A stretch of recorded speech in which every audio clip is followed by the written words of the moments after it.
was far than the emptiest reaches of intergalactic space. Damnation! He couldn't stand much more of...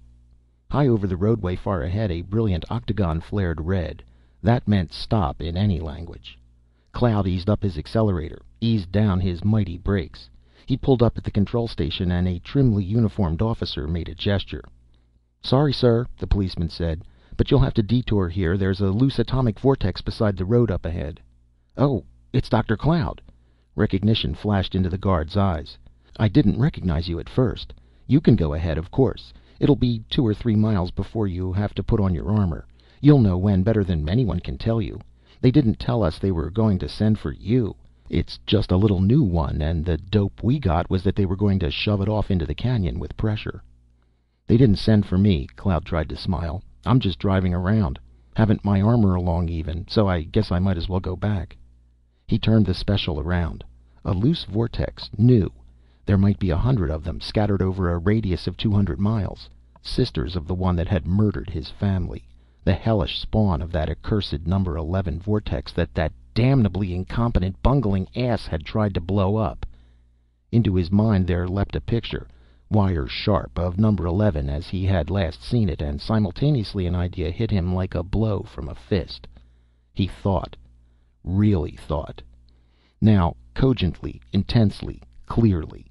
If he could do it, could actually blow out the atomic flame of an atomic vortex, not exactly revenge, but by Klonzo's brazen bowels, it would work. It'd have to work. He'd make it work. And grimly, quietly, but alive in every fiber now, he drove back toward the city, practically as fast as he had come away.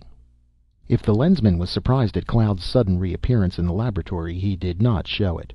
Nor did he offer any comment as his erstwhile first assistant went to various lockers and cupboards, assembling meters, coils, tubes, armor, and other paraphernalia and apparatus.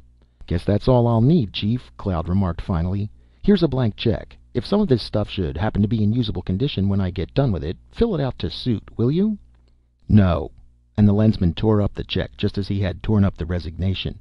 "If you want the stuff for legitimate purposes, you're on patrol business, and it's the patrol's risk. If, on the other hand, you think that you're going to try to snuff a vortex, the stuff stays here. That's final, Storm." "You're right and wrong, Phil," Cloud stated, not at all sheepishly. "I'm going to blow out number 1 vortex with duodec, yes. But I'm really going to blow it out, not merely make a stab at it as an excuse for suicide, as you think." "How?" The big lensman's query was skepticism incarnate. "It can't be done except by an almost impossibly fortuitous accident. You yourself have been the most bitterly opposed of us to all these suicidal attempts." "I know it.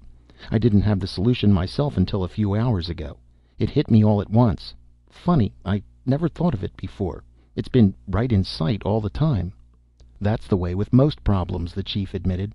"Plain enough after you see the key equation. Well, I'm perfectly willing to be convinced, but I warn you that I'll take a lot of convincing. And someone else will do the work, not you. When I get done, you'll see why I'll pretty nearly have to do it myself. But to convince you, exactly what is the knot?"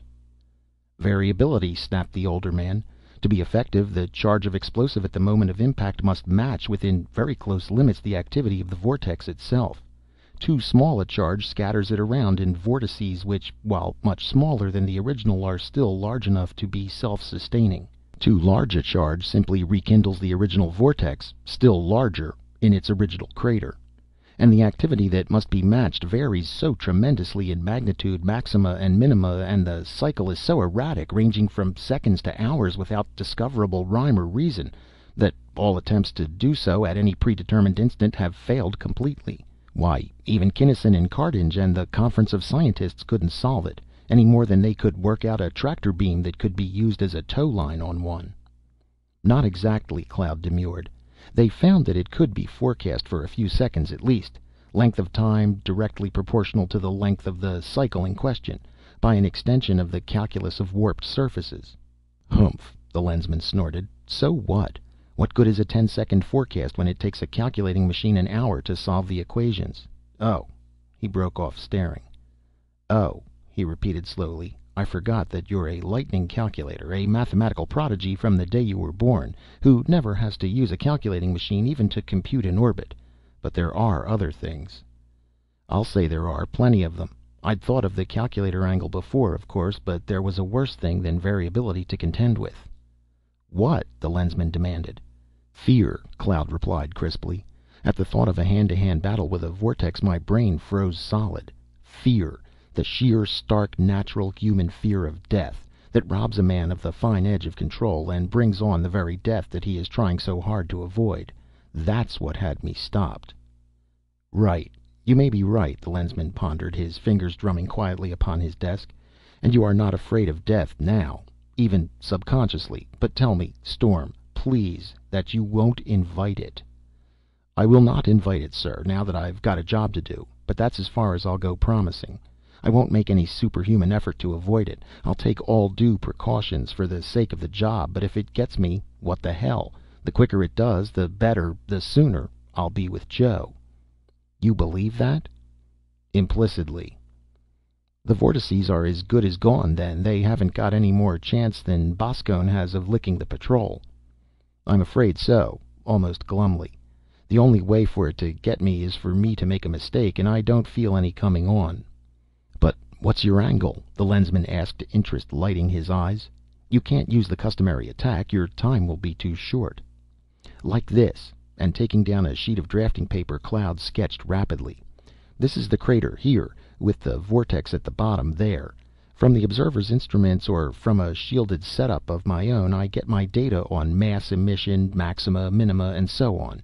Then I have them make me 3 duodec bombs, one on the mark of the activity I'm figuring on shooting at, and one each 5% over and under that figure, cased in neocarbaloy of exactly the computed thickness to last until it gets to the center of the vortex.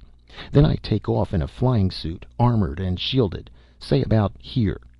If you take off at all, you'll take off in a suit, inside a one-man flitter, the lensman interrupted. Too many instruments for a suit, to say nothing of bombs, and you'll need more screen than a suit can deliver. We can adapt a flitter for bomb throwing easily enough. QX. That would be better, of course. In that case, I set my flitter into a projectile trajectory like this, whose objective is the center of the vortex there. See?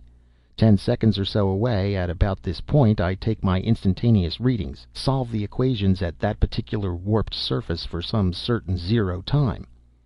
But suppose that the cycle won't give you a 10-second solution.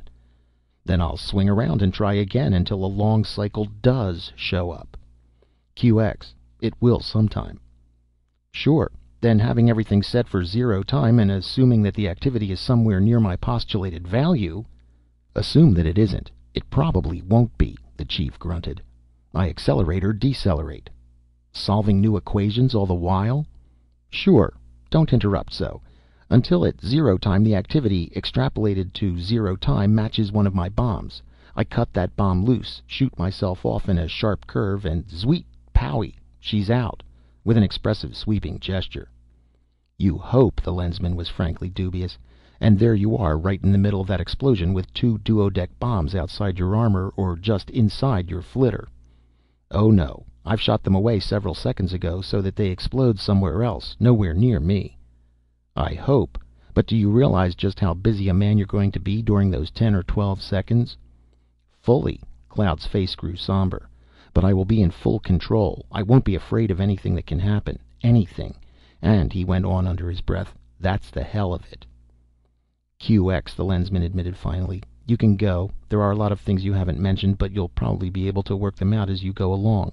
I think I'll go out and work with the boys in the lookout station while you're doing your stuff. When are you figuring on starting? How long will it take to get the flitter ready? A couple of days. Say we meet you there Saturday morning. Saturday the 10th at 8 o'clock. I'll be there. And again, Neil Cloud and Babe the big blue ox hit the road. And as he rolled, the physicist mulled over in his mind the assignment to which he had set himself. Like fire, only worse, intra-atomic energy was a good servant, but a terrible master. Man had liberated it before he could really control it. In fact, control was not yet, and perhaps never would be, perfect. Up to a certain size and activity, yes, they, the millions upon millions of self-limiting ones, were the servants. They could be handled, fenced in, controlled. Indeed, if they were not kept under an exciting bombardment and very carefully fed, they would go out. but at long intervals, for some one of a dozen reasons science knew so